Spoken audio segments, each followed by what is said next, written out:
नमस्कार दोस्तों, IITN पढ़ाई वाला यूट्यूब चैनल में आपका स्वागत है। आज की क्लास में रेशियो डिस्कस करेंगे। रेशियो एक मैथ की टर्म है जिसको हम यूज करते हैं to compare two or more numbers. Ratio is use to compare two or more numbers.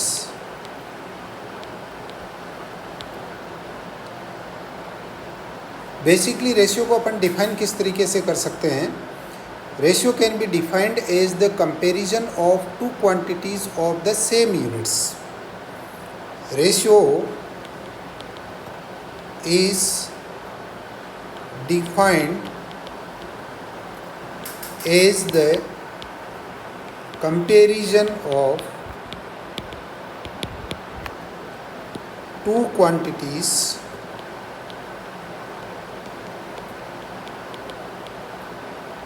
of the same units। देखिए यहाँ पे एक बहुत इंपॉर्टेंट बात निकल के आ रही है। We can compare the quantities of the same units. आप वेट कंपेयर कर रहे हैं तो आप वेट को वेट के साथ में कंपेयर कर सकते हैं। मैंने जो है 1 किलो आलू लिया सब्जी में, आधा किलो टमाटर लिया। We can compare the quantity in terms of the KG, means the quantity of potato is twice the quantity of the tomato. तो आप कंपेयर करने के लिए आपकी यूनिट सेम होनी चाहिए। आप जो है मास को मास से कंपेयर कर सकते हैं, आप फोर्स को फोर्स से कंपेयर कर सकते हैं, आप नंबर्स को नंबर से कंपेयर कर सकते हैं, टाइम को टाइम से कंपेयर कर सकते हैं, डिस्टेंस को डिस्टेंस से कंपेयर कर सकते हैं। But the units of the quantities which are being compared should be same. तो सेम क्वांटिटीज़ की नेचर की क्वांटिटीज़ को ही आप कंपेयर कर सकते हैं, जिसके अंदर क्या होगा कि रेशियो को हम एक फार्मूले से लिख सकते हैं, जिसको हम रेशियो फार्मूला भी कह सकते हैं। रेशियो फार्मूला, इसके अंदर देखिए रेशियो को मैं कह सकता हूँ कि A/B। देखिए इसको ऐसे भी एक्सप्रेस करते हैं A/B। इस A/B के अंदर आप क्या लिखेंगे, A जो टर्म है इसको अपन फर्स्ट टर्म कहेंगे या एंटीसीडेंट टर्म कहेंगे, एंटीसीडेंट टर्म। और नेक्स्ट जो टर्म है आपके पास इसको अपन कहेंगे consequent term, consequent term. Antecedent और कॉन्सिक्वेंट जो है इन दोनों का अपन रेशियो ले लेते हैं। तो आप इसको A/B भी कह सकते हैं, A/B भी कह सकते हैं, इज इक्वल टू A/B लिखेंगे। ये आपका इन जनरल रेशियो एक्सप्रेस करने का प्रोसीजर रहेगा, फार्मूला रहेगा। अब देखिए मैं एक आपको छोटा सा एग्जाम्पल इसके साथ में डिस्कस करता हूँ कि रेशियो आप किस तरीके से कंप्यूट करते हैं। देखिए इसमें आपको दे रखा है in a class of 50 students. Total number of students कितने हैं, total number of students is equal to 50 है। फिर आगे क्या करें, out of this 50 students 23 are girls. Number of girls कितना है, इज इक्वल टू 23 है। And the remaining are boys. तो नंबर ऑफ बॉयज़ कितना होगा, आपको दे नहीं रखा है कितना है, बट आपको कह रहा है and the remaining are boys. Number of boys class में कैसे कैलकुलेट करेंगे, टोटल स्टूडेंट 50 है, उनमें से 23 क्या है, गर्ल्स है। तो बच्चे ये स्टूडेंट क्या होंगे, बॉयज़ होंगे। तो 50 में से अगर आप 23 के सब्ट्रैक्ट करते हैं तो आपके पास 27 आते हैं। देखिए एक क्लास है जिसमें 23 आपके पास जो है गर्ल्स है, 27 बॉयज़ है, इन दोनों का समेशन करेंगे तो आपको 50 मिलेगा। ये आपके पास में है जो है स्टूडेंट्स और टोटल स्टूडेंट्स हो गए। अब आपसे ये पूछा जा रहा है find the ratio of number of boys to the number of girls. Find ratio of number of boys to number of girls, ये निकालना आपको। तो नंबर ऑफ बॉयज़ आपके पास क्या है, मैं इसको डायरेक्टली लिख देता हूँ। 27 बॉयज़ है, 23 आपके पास गर्ल्स है। तो गिवन रेशियो क्या होगा, 27/23 या 27:23 भी कह सकते हैं आप। इस तरीके से आप जो है कैलकुलेट करेंगे। देखिए रेशियो कैलकुलेशन में आपको आइडेंटिफाई करना है सबसे पहले कि किन दो क्वांटिटीज़ का आपको रेशियो लेना है।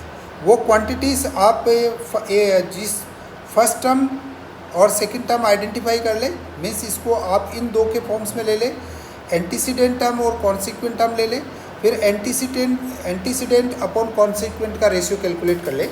अब रेशियो हो सकता है आपके पास ज़्यादा हो तो उसको आप सिंप्लीफाई कर लें। सिंप्लीफाई करते वक्त आप क्या कर सकते हैं, you can divide the numerator और denominator by the same number और you can also multiply the numerator और denominator by the same number. तो इस तरीके से आप उसको सिंप्लीफाई कर सकते हैं। जैसे मैं आपको एक एग्जांपल लेता हूँ। ये एग्जांपल ये कहता है कि आपका एक रेशियो दे रखा है 15/20। इस रेशियो को अगर मैं सिंप्लीफाई करता हूँ तो देखिए 15 can be written as 3 × 5 and 20 can be written as 4 × 5। 5 से 5 आपके पास क्या हो गया, कैंसिल आउट हो गया। तो इज इक्वल टू आपको क्या मिल गया, 3/4 हो गया। देखिए 3/4 या 15/20 is the same ratio, but ये वाली जो फॉर्म कहलाती है this is the simplest form. तो इन जनरल कंडीशन आपको किस में रेशियो एक्सप्रेस करते हैं, सिंपलेस्ट फॉर्म में रेशियो एक्सप्रेस किया जाता है। तो जो भी आपका एक्सप्रेशन गिवन है उसको आप सिंप्लीफाई करके ले आए और रेशियो की जो है सिंपलेस्ट फॉर्म कैलकुलेट कर लें। आई थिंक आपके पास जो रेशियो मैंने कैलकुलेट किया है वो सिंपलेस्ट फॉर्म जो है कैलकुलेट करना आपको आ गया होगा, किस तरीके से हम जो है रेशियो सिंपलेस्ट फॉर्म में ला सकते हैं। अब देखिए अपन क्या कर सकते हैं कि कई बार क्या करते हैं, न्यूमरेटर डिनोमिनेटर को आप डिवाइड करके ले सकते हैं। अब इसमें एक छोटा सा मैं कुछ पॉइंट्स और लिखना चाहता हूँ, इम्पोर्टेंट पॉइंट्स आप देखिए। इसके अंदर आप क्या करेंगे, अगर आपके पास numbers A and B equal है, ए और बी आपके पास इक्वल है, if both A and B are equal then a/b is always unity. जैसे मान लो a आपके पास 100 है, b भी आपके पास 100 है, तो आप a/b का रेशियो कैलकुलेट करेंगे, 100/100 होगा इज इक्वल टू 1। तो न्यूमरेटर डिनोमिनेटर में सेम क्वांटिटी है तो वो हमेशा कैंसिल आउट हो जाएगी और आपका रेशियो हमेशा यूनिटी बना रहेगा। सेकंड ये है कि if a is greater than b then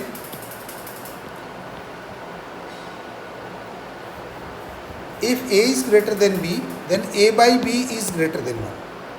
second, अगर आपका न्यूमरेटर ग्रेटर देन डिनोमिनेटर है तो a/b का रेशियो ग्रेटर देन 1 होगा। If a is less than b then a/b is less than 1। ये कुछ ऐसे रेशियोज़ है, रिलेशंस है जो डायरेक्टली ऑब्जेक्टिव टाइप प्रॉब्लम्स में आपसे पूछे जा सकते हैं। तो इसको थोड़ा सा आप दिमाग में रखेंगे कि आपके ए और बी में अगर इक्वलिटी और इनइक्वलिटी के रिलेशंस है तो उस केस में आपके रेशियो में क्या रिलेशन रहेंगे। और ये आपको हमेशा ध्यान रखना है, it is to be insured that units of A and B are same, दोनों की यूनिट सेम होनी चाहिए। अब देखिए एक आपका जो इक्विवेलेंट रेशियो की बात करी थी, हालांकि ये पॉइंट मैं आपसे डिस्कस कर चुका हूँ, फिर भी थोड़ा और एलोबरेट कर देता हूँ। इक्विवेलेंट रेशियो देखिए मैं क्या करता हूँ, इक्विवेलेंट रेशियो डिफाइन करता हूँ और उसकी रेशियो टेबल लेके आता हूँ। जैसे मेरे पास क्या है कि ए और बी में ले रहा हूँ, यहाँ मैं रेशियो टेबल बनाऊँगा। पहले मैं क्या कर रहा हूँ कि a इज़ इक्वल टू 1 ले रहा हूँ और b इज़ इक्वल टू 4 ले रहा हूँ। तो a/b का रेशियो क्या हुआ, 1/4 रहा। तो देखिए मैं इसको 1 और 4 लिख लेता हूँ, ठीक है। अब मैं क्या कर रहा हूँ, मैं मल्टीप्लाई कर रहा हूँ न्यूमरेटर को भी बाई 2 से, न्यूमरेटर को बाई 2 से मल्टीप्लाई कर रहा हूँ और डिनोमिनेटर को भी बाई 2 से मल्टीप्लाई कर रहा हूँ। अगर मैं ये करता हूँ तो देखिए 1 इंटू 2 क्या होगा, आपके पास 2 होगा, 4 इंटू 2 क्या होगा, 8 हो गया। फिर अपन क्या करेंगे, फिर इनको जैसे 2/8 का रेशियो आया, इसको 2/2 से मल्टीप्लाई करिए तो 4/16 हो गया। तो ये 4 हो गया और ये आपके पास 16 हो गया। आप ऐसा भी मत करिए, इसको और सिंप्लीफाइड फॉर्म में लेके चलते हैं कि पहले मैं इसको आपने 1/4 है उस रेशियो को मैं डिवाइड करता हूँ, 1/4 को अब 3 से मल्टीप्लाई करता हूँ न्यूमरेटर डिनोमिनेटर में, तो ये 3 होगा, ये 12 होगा। फिर मैं क्या करता हूँ, 1/4 को जो है इससे मल्टीप्लाई कर देता हूँ आपका 4 और 4 से, तो ये क्या हो गया आपके पास 4/16 हो जाएगा। फिर अपन क्या करें, इस तरीके से आप कुछ भी उसको मल्टीप्लाई और डिवाइड करते जाइएगा। आपका रेशियो देखिए, मैं 1/4 का रेशियो तो 1/4 था, 2/8 का रेशियो भी 1/4 है, 3/12 का रेशियो भी 1/4 है, 4/16 का रेशियो भी 1/4 है। अगर आप न्यूमरेटर और डिनोमिनेटर को सेम क्वांटिटी से मल्टीप्लाई करते जा रहे हैं तो उस केस में आपके रेशियोज़ क्या है, इंटेक्ट रहते हैं। तो इसको अपन इक्विवेलेंट रेशियोज़ कहेंगे। देखिए ये इज इक्वल टू 1/4 है, देन 1/4, 4/16, 3/12, 2/8 आर इक्विवेलेंट रेशियोज़। और ये जो इक्विवेलेंट रेशियोज़ की जो टेबल बन रही है आपके सामने, this is known as ratio table. ऐसा भी आपका ऑब्जेक्टिव टाइप प्रॉब्लम्स आ सकती है कि इस रेशियो टेबल में से आपका इक्विवेलेंट रेशियो जो है, जैसे 3 ABC में आपका इक्विवेलेंट रेशियो दे दिया और 4th में आपका कुछ गड़बड़ रेशियो दे दिया, तो उसको आपको आइडेंटिफाई करना है। तो इस तरीके से आप जो है रेशियोज़ की जो प्रॉब्लम्स है उसको फाइंड आउट करेंगे। अब देखिए रेशियोज़ में कुछ और प्रॉब्लम्स अपन लिखने की कोशिश करते हैं। एक एग्जांपल ले लेते हैं। इस एग्जांपल में क्या है, ratio of 2 values A and B, या इसको दूसरा प्रॉब्लम सॉल्व करते हैं। In a certain room there are 28 womens, ये रूम है जिसमें आपको 28 वुमेन है, 20 देखिए नंबर गिवन है, यहाँ नंबर्स गिवन है आपको, एंड 21 मेन है, मेन 21 है, वुमेन 28 है। What is the ratio of men to women, ratio of men to women, आपको मेन टू वुमेन का रेशियो लेना है। तो इस केस में आप क्या करेंगे, आप लिखेंगे 21, मेन 21 है अपॉन 28 हो गया। अब देखिए इसको सिंप्लीफाई करने की कोशिश करिए। मैं कैसे सिंप्लीफाई करूँ इसको, 3 इंटू 7 लिख सकता हूँ, इसको क्या कर सकता हूँ 4 इंटू 7 लिख सकता हूँ। तो इज इक्वल टू क्या होगा, 7 से 7 कैंसिल आउट हो जाएगा, 3/4 आ जाएगा। तो मेरा सिंपलेस्ट फॉर्म में रेशियो क्या आ रहा है, जो है 3/4 आ रहा है मेन टू वुमेन का। अगर आपको अनदर रेशियो पूछ लें, मान लो ये भी कह सकते हैं find out the ratio of women to जो है टोटल पर्सन्स, टोटल पीपल, या मेन टू टोटल पीपल, तो अकॉर्डिंगली आप इसका रेशियो बता देंगे। अब देखिए नेक्स्ट एक एग्जांपल और डिस्कस करते हैं। इस एग्जांपल में आपको दे रखा है, in a group the ratio of doctors to lawyers is 5/4। Doctor upon lawyer का रेशियो ले रहे हैं, ये कह रहे हैं कि 5/4 है। If the total number of people is 72, total number of peoples जो है 72 है, what is the number of lawyers in the group. अब देखिए मैं क्या कर सकता हूँ, इस रेशियो को मैं ये लिख सकता हूँ 5x अपॉन 4x। x को न्यूमरेटर और डिनोमिनेटर में मल्टीप्लाई कर सकता हूँ, कोई इम्पैक्ट नहीं आएगा। ऐसा करते मैं मान लेता हूँ कि मेरा 5x total number of doctor हो गए, 4x total number of lawyers हो गए।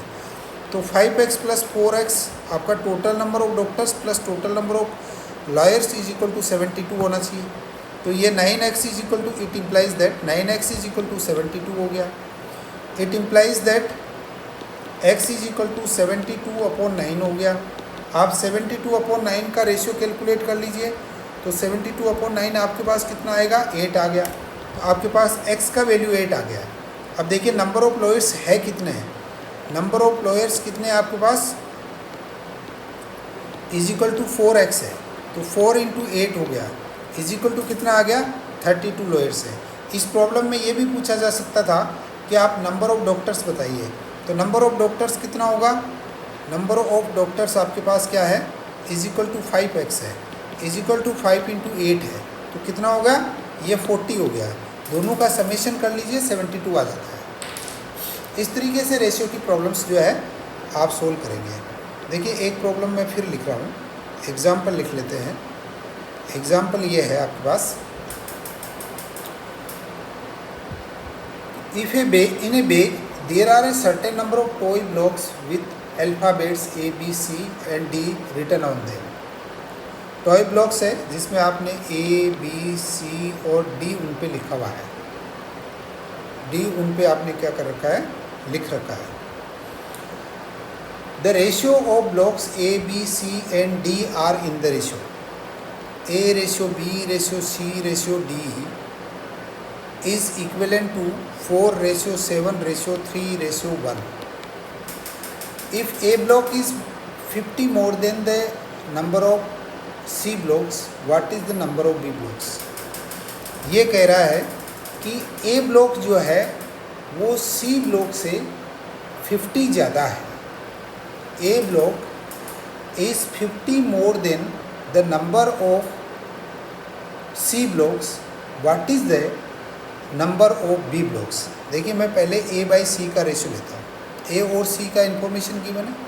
A बाई सी मतलब आपने पहला और तीसरा पिक किया, तो ये रेशियो होगा 4/3।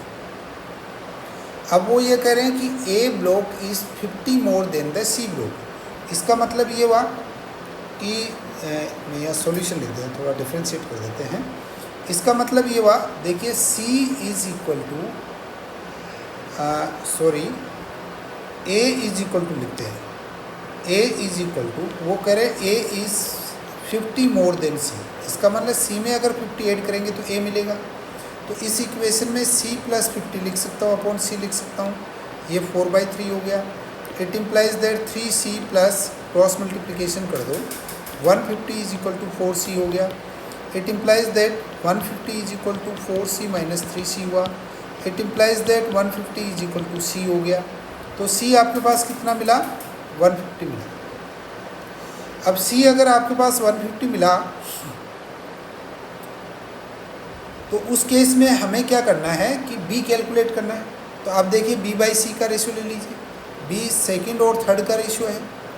अब आप B बाई C तो आपने ले लिया, तो B इज इक्वल टू कितना होगा, 7/3 इंटू C होगा, इज इक्वल टू 7/3 इंटू 150 होगा। तो 150 इसको सॉल्व कर लीजिए, आपका 7 इंटू 150 कितना होगा, डिवाइडेड बाई 3 कर लो डायरेक्टली, तो ये आंसर आ गया आपके पास 350। तो B कितना होगा, 350 होगा। तो बेसिकली क्या है कि ये नंबर गेम है, तो आपको इसको हैंडल करना आना चाहिए कि नंबर्स को किस तरीके से आप हैंडल कर सकते हैं। देखिए लास्ट प्रॉब्लम और सोल्व कर लेते हैं रेशियो पे। एग्जाम्पल ले लीजिए। एग्जाम्पल ये कह रहे हैं, if the ratio of chocolates to ice cream. देखिए पहले चॉकलेट ले लेते हैं, अपॉन आइसक्रीम ले लेते हैं। इनका जो रेशियो है वो रेशियो 5/8 है, ये गिवन है आपको। And the number of chocolate is 3। वो कह रहे हैं नंबर ऑफ चॉकलेट्स जो है, नंबर ऑफ चॉकलेट्स ये आपके पास 30 है। तो आइसक्रीम्स बताइए कितना है। मेरे हिसाब से 30 अपॉन आइसक्रीम कर लेते हैं। आइसक्रीम हो गया, इज इक्वल टू आप 5/8 लिखेंगे। आइसक्रीम जो है वो आपके पास कितना आ जाएगा, इज इक्वल टू 30 इंटू 8/5 होगा। इसको आप सॉल्व कर लीजिए, 30 इंटू 8/5 हो गया, इज इक्वल टू 48 आ गया। तो आइसक्रीम्स कौन आपके पास कितने हो गए, 48 हो गए। तो इस तरीके से आप पहले आपकी जो है प्रॉब्लम गिवन है उस प्रॉब्लम को अच्छी तरीके से आइडेंटिफाई करेंगे।